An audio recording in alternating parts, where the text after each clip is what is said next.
الرحمن الرحیم۔ السلام علیکم۔ آج ہم sources of knowledge as basis for research پہ بات کر رہے ہیں۔ تو اس حوالے سے کل جو ہم نے پوائنٹس ڈسکس کیے تھے آج ان سے آگے چلتے ہیں۔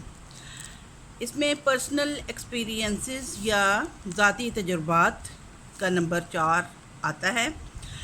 ذاتی تجربات سے استفادہ علم حاصل کرنے کا ایک مقبول عام اور مفید طریقہ ہے، تاہم ذاتی تجربات کو بغیر سوچے سمجھے کام میں لانے سے ہم غلط راہ پر بھی پڑ سکتے ہیں۔ یعنی ہمارے جو ذاتی تجربات ہیں ان کو ہمیں سوچ سمجھ کر علم کا ذریعہ سمجھنا چاہیے۔ اس میں دیکھنا پڑتا ہے کہ ہمارے پیمائشی آلات جو ہیں ان کی معروضیت کیا ہے، کیا ہمارا آلہ قابل اعتبار ہے جس کے ذریعے سے ہم اپنے ڈیٹا کو کلیکٹ کر رہے ہیں۔ پھر یہ ہے کہ اپنی آراء سے غیر مطابقت، یعنی اپنی ذاتی رائے کو اس میں نہیں شامل کرنا چاہیے کہ ہر انسان کی سوچ اس کے تجربات کی بنیاد پر ہوتی ہے، اس کے اپنے لائف ایکسپیرینسز کی بنیاد پہ ہوتا ہے۔ تو اپنی ذاتی آراء کو بنیاد نہیں بنانا چاہیے ریسرچ میں، بلکہ اس حوالے سے دیکھنا چاہیے کہ ہمیں کہاں کس حوالے سے کون سی بات جو ہے وہ درست نالج فراہم کر سکتی ہے۔ پھر یہ ہے کہ ناکافی شہادتیں جو ہیں، بعض کا یہ ہوتا ہے کہ ہم ثبوت اکٹھے کرنے میں ناکام رہتے ہیں، ہم شہادتیں پورے طور پہ اکٹھا نہیں کر پاتے۔ شہادتیں کئی قسم کی ہوتی ہیں، دستاویزی شہادتیں بھی ہوتی ہیں، ہم پرسنل ایکسپیرینسز، ڈائریز، مختلف لوگوں کی کتابیں اور اس طرح سے مختلف لوگوں سے جو ہم آراء حاصل کرتے ہیں، اس حوالے سے اگر ہم ناکافی شہادتیں حاصل کرتے ہیں تو یہ کوئی خاص علم میں اضافے کا باعث نہیں بنتا۔ پھر یہ ہے کہ بعض اوقات ہم اپنے ذاتی تجربات میں ہی بہت سے اہم عوامل جو ہیں ان کا مشاہدہ پورے طور پر نہیں کر پاتے، اور اس طرح سے اس مشاہدے میں ناکامی کی وجہ سے جو شہادتیں اکٹھی کرنا ہے وہ ناممکن ہو جاتا ہے۔ پھر جو ذاتی تجربات ہوتے ہیں ان کو اگر ہم علمی اصولوں پر پرکھیں نہ تو اس سے بھی حاصل ہونے والا مواد جو ہے وہ ناقص ہوگا۔ یعنی ریسرچ کے جو اصول ہیں اس کے مطابق ہمیں علم کے حوالے سے ہمیں جانچنا پڑتا ہے، دیکھنا پڑتا ہے کہ ہمارے ذاتی تجربات جو ہیں وہ علمی اصولوں کے مطابق ہیں یا کہ ہم صرف اپنی پسند ناپسند کو مد نظر رکھتے ہوئے کر رہے ہیں۔ 5ویں بات اس میں آ جاتی ہے وجدان، یعنی انٹیوشن۔ وجدان جو ہے یہ معلومات حاصل کرنے کا بہت اہم ذریعہ ہے، اور وجدان ایک مخصوص صلاحیت ہے جو ہر انسان کو اللہ تعالیٰ کی طرف سے ودیت ہوتی ہے۔ کچھ کو زیادہ طاقتور وجدان ملتا ہے اور کچھ لوگوں کا وجدان اتنا طاقتور نہیں ہوتا، اور اس کا تعلق حواس سے ہوتا ہے نہ کہ عقل سے۔ یعنی حواس خمسہ کا استعمال کرتے ہوئے یہ انٹیوشن حاصل ہوتی ہے، خیال آتا ہے، سوچ آتی ہے۔ اس صلاحیت سے انسان براہ راست حقیقت کا ادراک کر لیتا ہے۔ جو تیز وجدانی قوت رکھتے ہیں ان کو بڑی تیزی سے حقائق تک پہنچنے میں مدد ملتی ہے، جبکہ وجدانی طاقت جو ہے وہ اتنی طاقتور نہ ہو، پاورفل نہ ہو، تو اس سے پھر بندہ صحیح نتائج پر نہیں پہنچ سکتا۔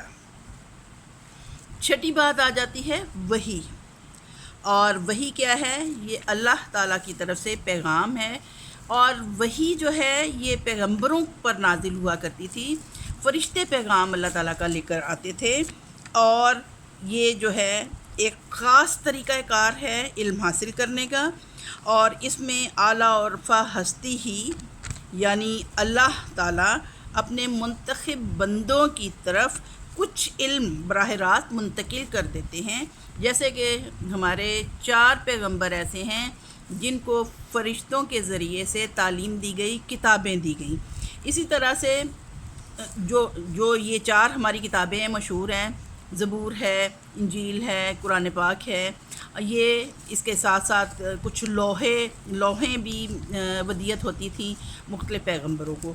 یعنی وحی کے لیے تو رسولوں اور نبیوں کی ضرورت ہوتی ہے، جو کہ یہ سلسلہ اب ختم ہو چکا ہے. جادو یا اوہام یعنی میجک، یہ جادو ٹونے جیسے ہیں. یہ انتہائی غیر معقول طریقوں پر اعتماد کرتے ہوئے کچھ لوگ جو ہیں وہ شیطان کی پیروی کرتے ہوئے، پیروکاری کرتے ہوئے ایسا نالج حاصل کرتے ہیں جو کہ ضعیف الاعتقاد مثلاً لوگ جو ہوتے ہیں وہ ان پہ زیادہ عمل ہوتا ہے. اگر کوئی عقائد میں ضعیف الاعتقاد ہے تو کیا ہوگا کہ کالی بلی نے اگر راستہ کاٹ لیا ہے تو اس کو منحوس خیال کرتے ہوئے وہ اپنا سفر مؤخر کر دیتے ہیں. پھر یہ ہے کہ فہم عامہ یعنی انڈرسٹینڈنگ، یہ ایک قوت ادراک ہے جو ایک عام آدمی کو بغیر تعلیم کے بھی حاصل ہو جاتی ہے.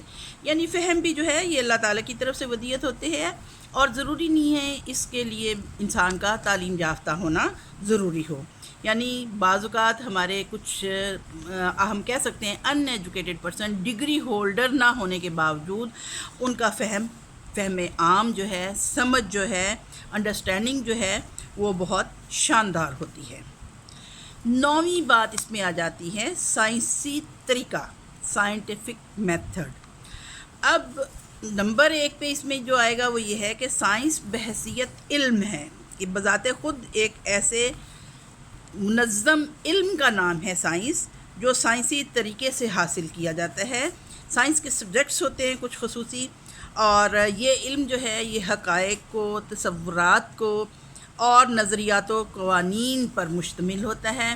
اور یہ ہمارے سابقہ عالم سائنسدان انہوں نے کچھ ایسے نظریات اخذ کیے ہوتے ہیں اپنے تجربات سے. انہوں نے کچھ ایسی تھیریز پیش کی ہوتی ہیں جس کی وجہ سے ہم کہتے ہیں کہ سائنس کو ہم بحیثیت علم استعمال کر سکتے ہیں.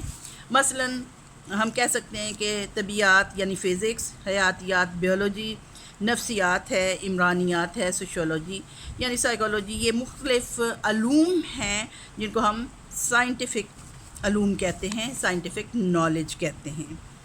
دوسری بات اس میں آ جاتی ہے سائنس بطور رویہ. کسی چیز کی موافقت یا مخالفت میں رد عمل کو رویہ کہا جاتا ہے. یعنی کوئی کام اگر آپ کے سامنے ہو رہا ہے یا کوئی ایکسپیریمنٹ آپ کے سامنے ہو رہا ہے تو آپ اس کے حوالے سے کیا پازیٹیو یا نیگیٹو رد عمل جو دیتے ہیں اسی کو ہم کہہ سکتے ہیں کہ یہ سائنٹیفک رویہ ہے یا نہیں ہے. سائنس یا مخالفت میں جو رد عمل ظاہر کیا جاتا ہے اسی کو رویہ کہتے ہیں. تو سائنسی رویے کے 8 اہم عناصر ہیں. سب سے پہلا جو ہے یہ ہے تجسس. کسی نئی صورتحال کے پیش نظر معلوم کرنے یا پتہ لگانے کی جو خواہش ہے ہم اس کو تجسس کہتے ہیں. یعنی کوئی نیا عمل ہمارے سامنے ہو رہا ہے، کچھ کام کیا جا رہا ہے اور ہم اس کے بارے میں جاننا چاہتے ہیں تو اس کو تجسس کہتے ہیں. دوسری بات اس میں آ جاتی ہے معقولیت پسندی، کہ فطری واقعات جو پیش آ رہے ہوتے ہیں ان کی فطری اسباب کے ذریعے تشریح کرنے کو، اس عادت کو اپنانے کو معقولیت پسندی کہتے ہیں. یہ عادت اوہام پرستی سے دور ہوتی ہے.